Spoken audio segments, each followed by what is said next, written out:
Welcome to the Old Time Radio Superman Show. This is your host, Adam Graham, coming to you from Boise, Idaho.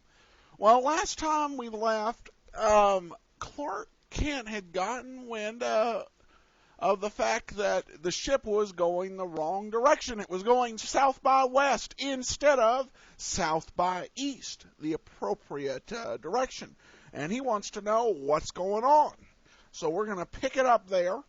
Before we do, I want to encourage you to check out the next episode on our website of our web serial, The Rise of the Judge, in next installment of Unknown Mission, which will be coming out on Thursday.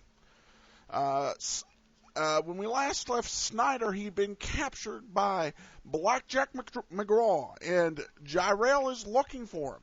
What's going to happen next? Will Jyrell be able to find him? Will Blackjack be able to get what he wants? Well, we're going to find out on Thursday. Go to lasersword.adamsweb.us. Check out our store, lulu.com/lasersword. But without any further ado, let's go ahead and get back into The Last of the Clipper Ships, Part 5. Presenting the transcription feature, Superman. Up in the sky! Look! It's a bird! It's a plane! It's Superman! And now, Superman, strange visitor from the planet Krypton, who came to Earth with powers and abilities far beyond those of mortal men, and who fights a never-ending battle against crime and injustice, disguised as Clark Kent, mild-mannered reporter for a great metropolitan newspaper. Clark Kent and Jimmy Olsen are now on a round-the-world cruise aboard the Clara M, last of the clipper ships. Already, only a few days out, many strange and baffling adventures have befallen them. Adventures which seem to have no answer. Superman, in the guise of Clark Kent, has discovered many odd things aboard ship. It is keeping an eye particularly on the first mate, Teak Barnaby, so called because he wears a peg leg made of teak wood. In our last episode, Kent was just about to retire to his cabin when he discovered that the helmsman was off his course. So far off his course that it was obvious to Kent he was doing it deliberately. Listen.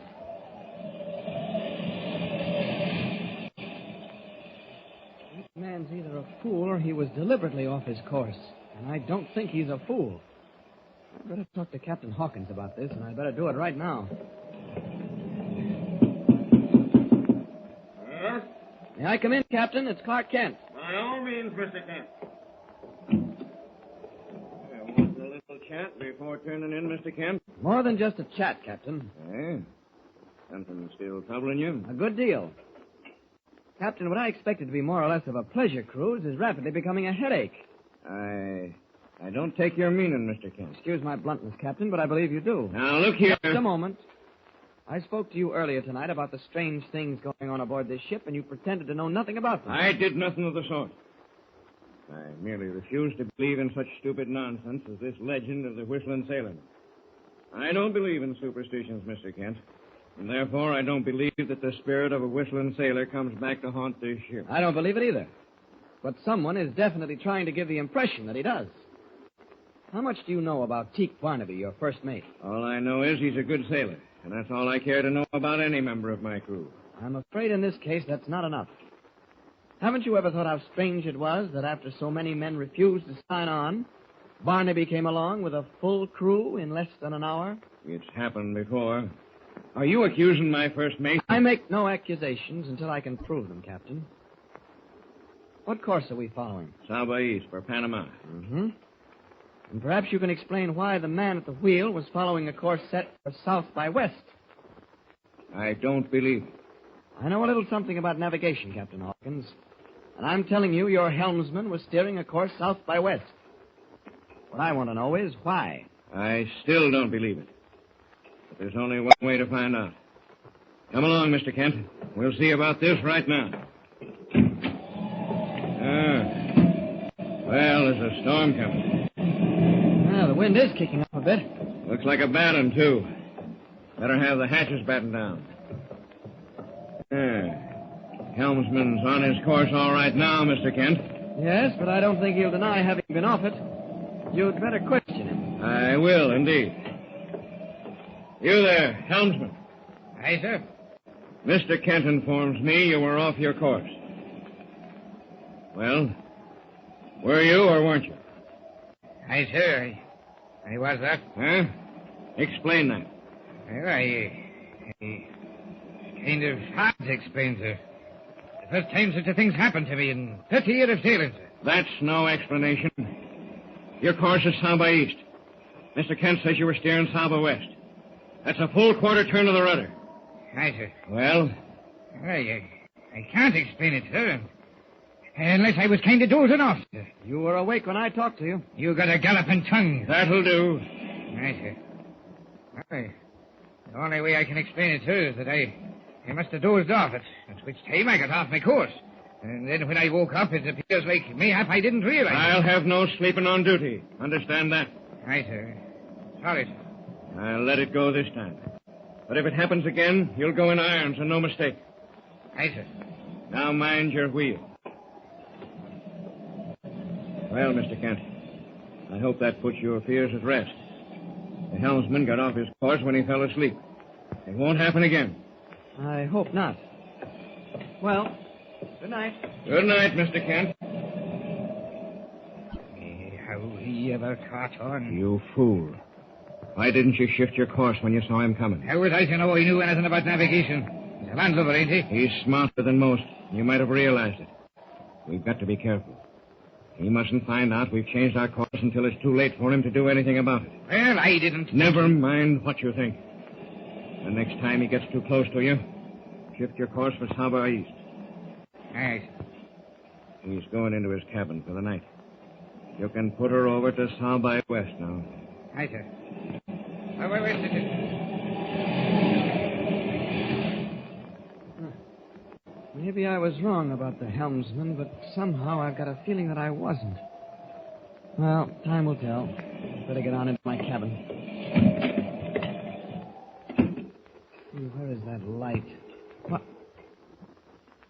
Whoever's in this cabin, stand where you are. The light. There we are. Well, I'll be...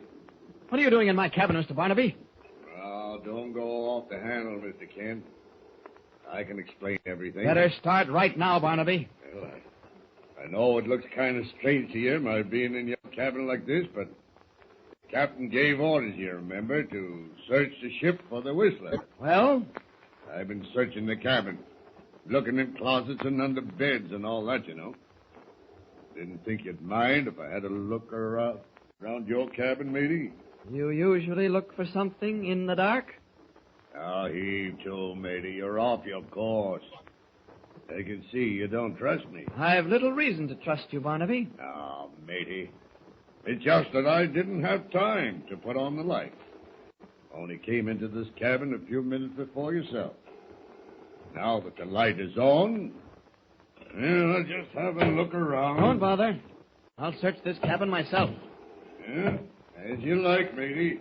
I'll be leaving you. There's a good deal going on aboard this ship that I don't understand. I've got a feeling I won't get far by questioning the crew or anyone else. Perhaps it wouldn't do any harm if I took a quick trip back to Metropolis and did a little investigation around the waterfront.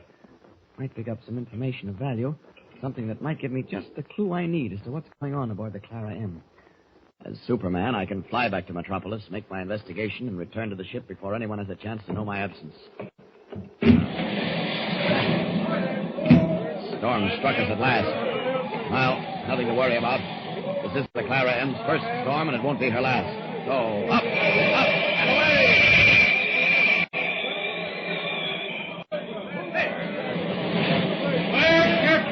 Where's the ship? Is there a real nor'easter, Captain? Aye, she is that, mister. Nothing to worry us, however. I've sailed the Clara M through worse than this. Hatches battened down. Aye, sir. Well, we've got to reef sail. This gale is too much. Aye, sir. Stand by the will four braces. Look lively there. He's off the head sheet. He's off the head sheet. Flatten the head sheet.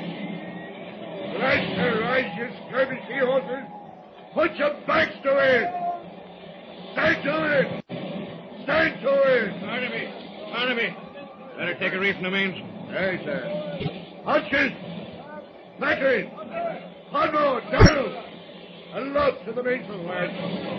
Move, you monkeys, move! Aloft with you! Aloft! Hold fast. There's a big one coming. Stand to the wheel there. Helm up. Helm up. Captain Hawkins. What the... Lad, what are you doing on deck? I couldn't sleep, sir. I went to look for Mr. Kent. He's not in his cabin, sir, and I thought he might be on deck. Well, he's not. Get below, lad, and hold fast. Hold fast, lads! Another big one. Mind your helm, man. Lash your right, Stephen! Up helm! Up helm! Got to reef more sail, mister. You there! All of you! Aloft to the topsail! Lively now! Lively! Right, you'd best get below. I don't think I can make it. Aye, the sea's taking up worse since you got here. Here, give me a hand. What are you doing, Mr. Barnaby? They've got to lash you to the brace. Making no chances on you going overside. Hold fast. Hold fast. Here she comes.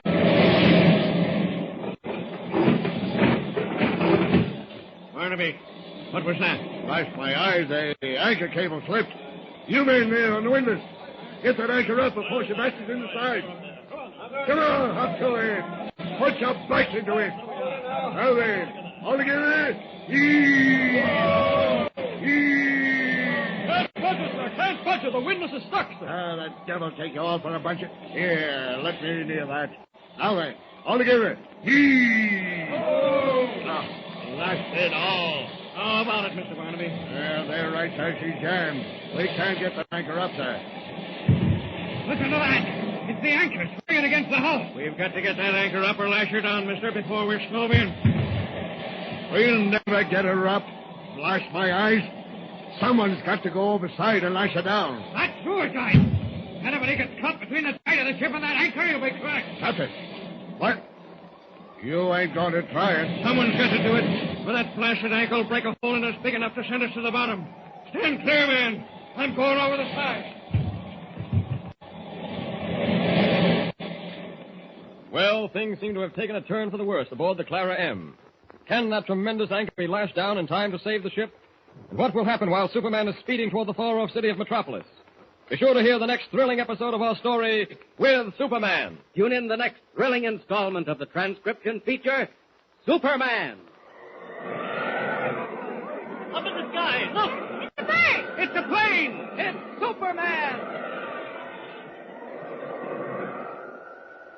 Superman is a copyrighted feature appearing in Action Comics magazine. Well, the plot thickens. Whatever's going on, Captain Hawkins is in on it in some way. And I find and of course, Superman, we got a convenient plot device. Superman leaves the ship, and then the ship faces horrible perils. This is, I have to say that it may be possible to do a great ship being tossed at sea scene over the radio, but they didn't do it here. I was really having trouble following that myself, but I gather what happened, but I don't know. I'm not quite feeling the drama here.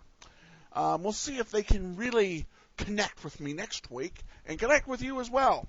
We'll be back on Sunday with part 6 of this exciting adventure, the last of the Clipper ships. For now, I encourage you to go and cast your vote for us at Podcast Alley, podcastalley.com. You got any comments on the show, feel free to email me, adam@adamsweb.us. For now, though, for the Old Time Radio Superman show, this is your host, Adam Graham, signing off.